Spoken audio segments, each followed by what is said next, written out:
How to add Starbucks card to Apple Wallet. First, we will need to go into the App Store. And here we want to search for Pass to You. You need this application in order to add it to your Apple Wallet. Now, just click on this application with this icon and install it. After you have gotten the app itself, we will click on Open. Now you want to press on the plus sign in the bottom right and then apply a pass template. It's going to show you a bunch of different cards, but we want to search for Starbucks, like so. And here you will find one that looks the most like your card. For example, here, the top one. You can edit the different fields by clicking on the pencil icon. So here earns how many stars per $1.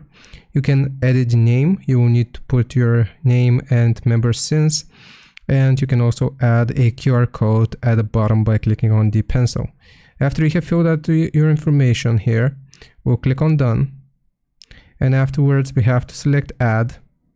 And now if I check my Apple Wallet, you can see your Starbucks card here. Hope this helps. Leave a like and sub. I'll see you next time.